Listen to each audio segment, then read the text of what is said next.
Hello, it's Alex from the Journal Corner.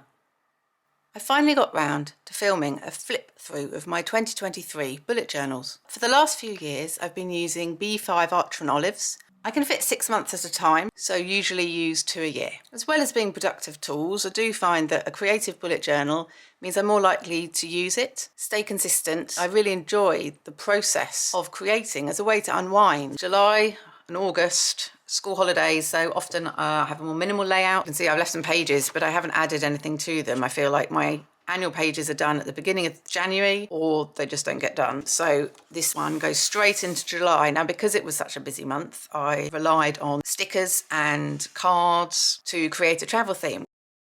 Again, a highlights page at the beginning of the month, so I remember to add to it. And then my weeklies, kept it pretty simple and brief, because we're into August already. This theme here, this was like a Polaroid memories theme, as it was the school holidays, lots of memories to be made. Simpler themes compared to perhaps ones you might see in autumn when I have more time to journal. I did manage to create a Dutch store, but I use like paper from Oops a Daisy, resources, mini one box to speed up the setups of my journal. But then by September, I was ready to get stuck back into being more creative. And a September back to school, a stationery theme is one I've done before, and I did want to do it again. So here we've created a notice board type background, just with some lines, very simple lines. This is actually washi tape that had pens on that I cut out the individual pens so they look like stickers. Here, this is washi tape cut to look like washi tape rolls. And again, it's just a series of stickers and my font stencils as well to get my titles nice and neat. Again, cutting up this washi tape to add decorative elements to my monthly overview was a really quick and easy way to make it all consistent. And then I really love these colours, used zebra pens for these, the mild liners, and just use the same 4 colours throughout to bring it all together. So September, so we've got the Mental Health Matters Challenge, but also decluttering time, and then my weekly pages. Really simple to use coloured paper, and then stickers, bulldog clip stickers to make it look like a notice board. Another simple weekly. I did create a playlist page for that month and a review page. And then we're into October. For October, I used Oops a Daisy stencils to create a crime theme. So this theme, I was thinking about doing maybe the X-Files, something Halloween related. And in the end, I decided to go for a crime investigation theme.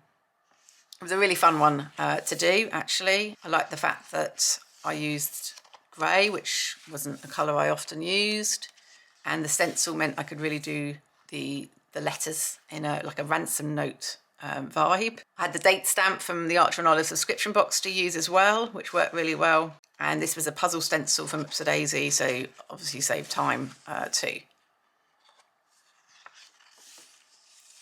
Here are my weekly pages.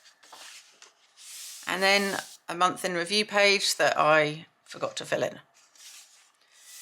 Then we're on to November. So November in my bullet journal, I often use graph paper, been pretty consistent the last few years now. And this is a great example of creating a cover page without actually doing any drawing. So we've got craft paper, we've got some note paper from the Archeron Olive subscription box in September, and then using ink and stamps to add some detail. And this was a books and coffee theme. I was inspired by the Archeron Olive release. I was trying to read more books in the autumn, and I always drink lots of coffee. So I cut the washi tape into strips so it would look like books.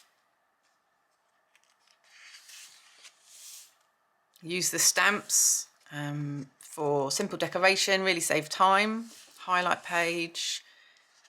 And then you can see the book washi here. This is the one where I actually cut around the books to make it look a bit more like a shelf.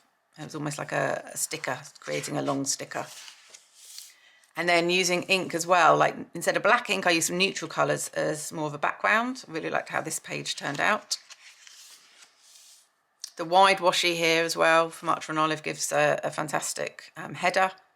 And again, here's some more bookshelves that I've created by cutting around the washi and adding just using a brown pen to add a shelf below.